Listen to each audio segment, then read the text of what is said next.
नमस्कार दोस्तों, आज हम चर्चा करेंगे इमरजेंसी फंड पे। हमारे देश में 75% लोगों का कोई इमरजेंसी फंड नहीं होता। इमरजेंसी फंड है क्या? अगर हमारे यहाँ पे कोई भी फाइनेंशियल क्राइसिस आ जाए, जैसे कि मान लीजिए किसी का एक्सीडेंट हो गया घर में, या कोई बड़ी बीमारी आ गई अचानक से जिसकी वजह से हॉस्पिटलाइजेशन करना पड़ा, या फिर कुछ और जिसकी वजह से आपको अचानक रुपए चाहिए और उतने रुपए शायद आपके पास ना हो उस समय, इस तैयारी को आप कहेंगे कि आपके पास इमरजेंसी फंड होना चाहिए। साधारणतः कहा जाता है कि 3 महीने से 6 महीने का खर्चा आपके पास होना चाहिए। आपका मंथली जो एक्सपेंसेस है उसके 3 into 6 टाइम्स, यानी कि आप कह सकते हो अगर 50,000 रुपये आपके महीने का खर्चा है तो लगभग 3 गुना यानी 1.5 लाख, और 6 गुना यानी 3 लाख, 1.5 लाख से 3 लाख के बीच में आपके पास एक इमरजेंसी फंड होना चाहिए। क्यों होना चाहिए? मान लीजिए कल किसी इमरजेंसी की वजह से आपकी जॉब चली गई, या आप बिजनेस करने लायक नहीं रहे, या आपका बिजनेस ठप पड़ गया, कुछ भी हो सकता है दोस्तों जीवन में। इन सब आपदाओं को, विपदाओं को दूर रखने के लिए एक इमरजेंसी फंड होना चाहिए। तो कितना होना चाहिए, कैसे होना चाहिए, राइट, किन इंस्ट्रूमेंट्स में वो इन्वेस्टेड होना चाहिए, इन सारे विषयों पे अब चर्चा करते हैं इस वीडियो में। तो सबसे पहले आते हैं कि किस जगह पे आप वो फंड को रखें। देखिए, अगर आप 3 लाख रुपए को रख रहे हैं तो आपको सेविंग्स अकाउंट में शायद नहीं रखना चाहिए, है ना, क्योंकि वहां पे 1-2% का ही इंटरेस्ट मिलता है। तो कहां पे रहे? अच्छा, साथ साथ ये भी बता दूं कि आपको इसे रियल एस्टेट में तो बिल्कुल नहीं रखना चाहिए। क्यों? क्योंकि रियल एस्टेट में अगर आप बेचने जाएंगे तो शायद महीनों लग जाए। या आपको इक्विटी में भी नहीं रखना चाहिए। क्यों? क्योंकि आप जब बेचने की जरूरत पड़ी और मान लीजिए मार्केट उस समय डाउन है, 20% 30% आपका पोर्टफोलियो डाउन है, तो ये जो 3 लाख रुपए मान लीजिए आपने जो इमरजेंसी फंड निर्धारित किया था, ये अगर इक्विटी में इन्वेस्टेड है, चाहे इक्विटी म्यूचुअल फंड्स में या फिर डायरेक्ट स्टॉक्स में, और आप जब बेचने गए तो ये 3 लाख रुपए घट के 2.5 लाख रुपए हो गए। क्यों? क्योंकि मार्केट गिरा हुआ है। तो ये तो विपदा हो जाएगी एक दूसरी, कि आपको गिरे हुए स्टॉक्स बेचने पड़ेंगे, लॉस बुक करना पड़ेगा।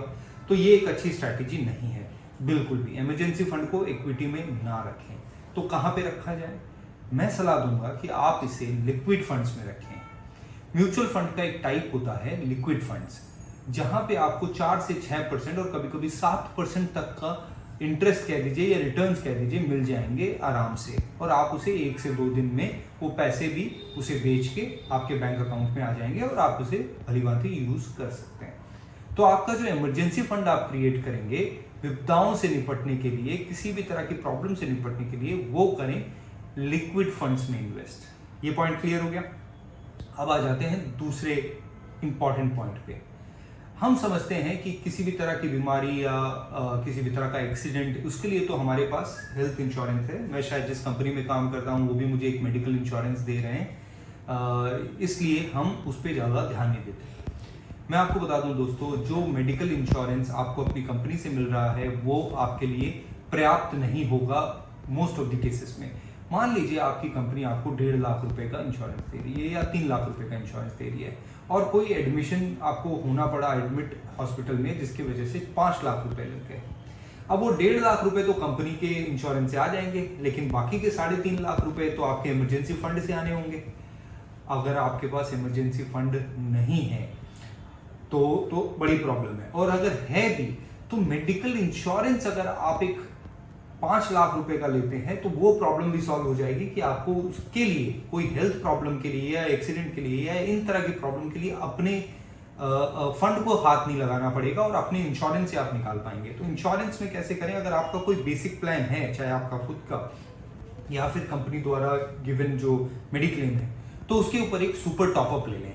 सुपर टॉपअप की बात मैंने पिछली वीडियो में भी की थी, लेकिन मैं सिर्फ बता दूं कि आपके बेसिक के ऊपर आपको मिलता है। जैसे मान लीजिए 3 लाख रुपए की आपकी बेसिक पॉलिसी है और आपको 10 लाख रुपए चाहिए, राइट, तो आप 7 लाख रुपए का सुपर टॉपअप ले लेते हैं, तो 10 लाख का आपका सम एश्योर्ड हो जाता है। और सुपर टॉपअप बहुत ही कम दाम में मिलता है। सुपर टॉपअप को और डिटेल में समझा जा सकता है, उसके लिए मैं आपको रिक्वेस्ट करूंगा मेरा पिछला वीडियो भी देखें, और उसके अलावा थोड़ा सा सुपर टॉपअप के बारे में अपने इंश्योरेंस एजेंट से भी जानकारी लें। तो इस तरह से आप हेल्थ रिलेटेड इमरजेंसीज को अपनी या अपने परिवार वालों की हेल्थ रिलेटेड प्रॉब्लम्स को सॉल्व कर पाएंगे। तीसरा इमरजेंसी रिलेटेड एक बहुत इंपॉर्टेंट पार्ट है टर्म इंश्योरेंस। दोस्तों, हमारे जीवन का कोई भरोसा नहीं है, इसलिए मैं आपसे रिक्वेस्ट करूंगा, और यह आपके लिए ही बहुत बहुत इंपॉर्टेंट बात है, हर इंसान का टर्म प्लान होना चाहिए। आपने अगर इंश्योरेंस करा रखी है, जैसे मान लीजिए यूलिप या इंडोमेंट प्लान, मैं उन सब की बातें नहीं कर रहा हूँ, वो सब मेरे नज़र में काम के नहीं है इमरजेंसी रिलेटेड। वहाँ जो आपको पैसे मिलेंगे वो बहुत ही छोटे होंगे, क्योंकि आपका सम अश्योर्ड बहुत छोटा होगा कंपेयर टू आपको जिस लेवल का सम अश्योर्ड चाहिए। क्यों ज़्यादा चाहिए? मान लीजिए कल आप नहीं है, या कल जो भी कमाने वाला है परिवार में वो नहीं है। दोस्तों, मुझे माफ़ कीजिएगा, मुझे बार बार ये बोलना पड़ रहा है आप नहीं है, आप ये समझ लीजिए मैं नहीं हूँ, मैं खुद पे ही लेके बोलता हूँ, राइट। तो क्या होगा, मेरा परिवार जो है वो उसे संकट में आ जाएगा कि कमाने वाला इंसान नहीं है घर पे, तो कहाँ से खर्चे चलेंगे? तो उसके लिए होता है टर्म प्लान। टर्म प्लान आपको एक बहुत ही छोटे से प्रीमियम में, फॉर एग्जांपल अगर आपकी एज 30-32 साल की है, तो आपको 10 से 15 हजार रुपए के एनुअल प्रीमियम पे आपको 1 करोड़ रुपए का सम अश्योर्ड मिल जाएगा। यानी ऑन डेथ 1 करोड़ रुपए मिलेंगे, और आपको पे कितने करने हैं हर साल? 10 से 15 हजार रुपए। इसको कहते हैं प्योर इंश्योरेंस या टर्म इंश्योरेंस। तो ये एक प्लान आपके पास कंपल्सरीली होना चाहिए, ठीक है, हो गया। अब मैं आपको बताता हूं कि अपने प्रोटेक्शन लेयर को, इमरजेंसी के प्रोटेक्शन लेयर को कैसे और मजबूत किया जाए। तो इसके लिए मैं आपको सुझाव दूंगा कि एक 3 लेयर स्ट्रक्चर बनाइए। वो 3 लेयर स्ट्रक्चर क्या होगा? वो 3 लेयर स्ट्रक्चर होगा कि आप सबसे पहले एक इमरजेंसी फंड 3 to 6 मंथ्स जिसके अंदर आपके मंथली एक्सपेंसेस के हों, उसको लिक्विड फंड के अंदर डालिए, राइट। ये बात हम कर चुके हैं।